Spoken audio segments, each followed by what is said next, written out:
If you didn't think China was a threat before, you've got to know it today. If you thought it was just, oh, well, you know, those stupid liberals under Scott Morrison who are just talking up a war with China. Well, today, the Albanese government released the unclassified version of a new defence strategy that is all about saving us from China. Now, this review is by former Defence Minister Stephen Smith and former Defence Force boss Sir Angus Houston, and it confirms we are in huge trouble.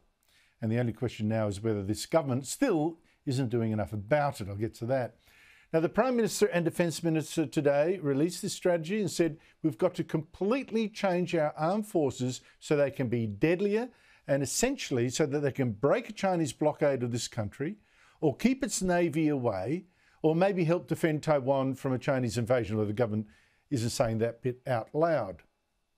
We are facing the most challenging set of strategic circumstances that we have for decades. And so today, for the first time in 35 years, we are recasting the mission of the Australian Defence Force, which will have 5 elements to it.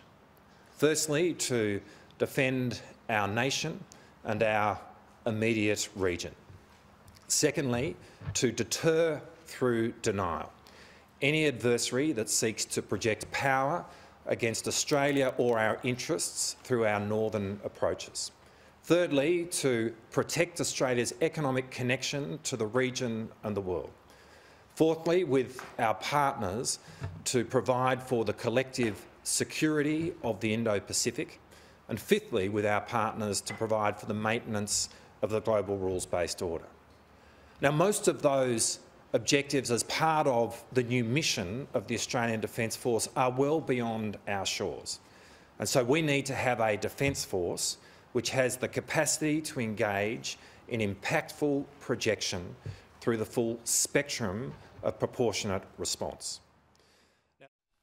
So you've got the big picture. I'll go into that. But here's the scariest thing said at that press conference today. It's by the Minister for Defence Industry, Pat Conroy. You know, we used to think we could see a war coming our way a decade ahead of it. Now we've got much, much less time.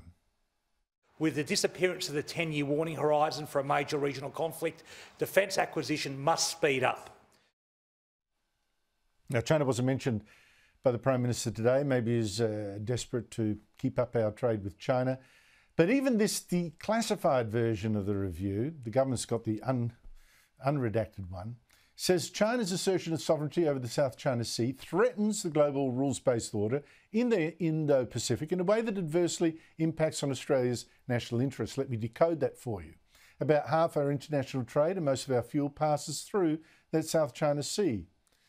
But now China says it owns all of it and has been building islands there, putting military facilities on them, and now warning off Air Force planes from the US, Australia and the Philippines.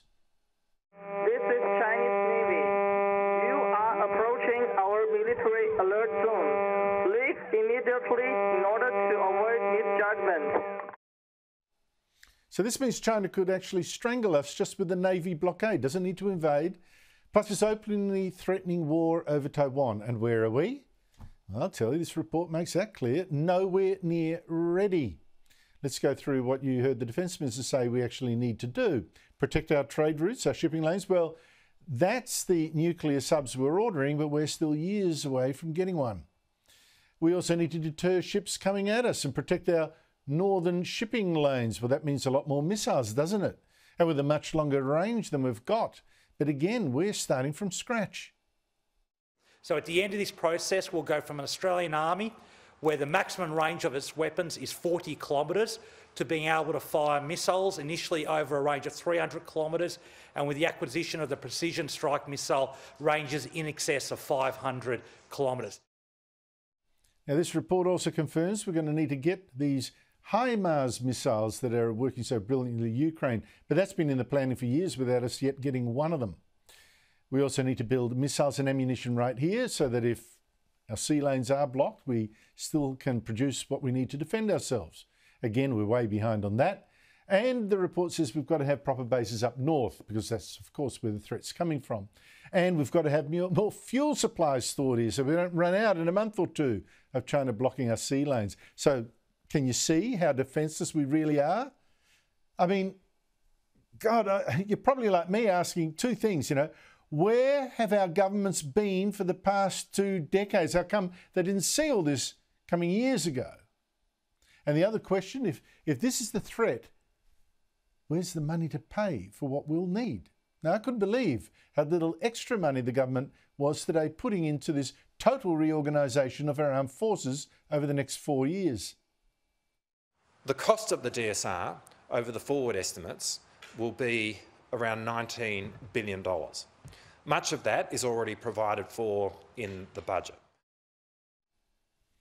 Yeah, there may be more spending announcements to come, but the government for now is saying, well, don't worry, we'll redirect spending from equipment that's less likely to save us from you-know-who. For instance, it's going to scrap 3/4 of the 450-odd expensive infantry fighting vehicles that we've been aiming to get. And it will now also review our Navy shipbuilding very soon, and the opposition really isn't impressed. But today what we've seen is strategic doublespeak, saying one thing and then doing another. Today's announcement is a smokescreen to hide the truth about the DSR, the delays to strategic direction, the deferral of spending and the cannibalising of capability.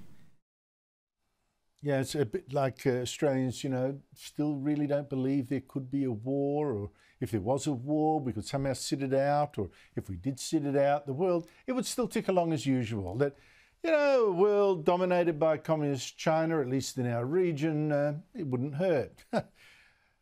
Or maybe the bottom line is this, that we have spent so insanely much on ourselves for so long and run up such a massive deficit, got so lazy and comfortable, that there's simply not the dollars left to defend us.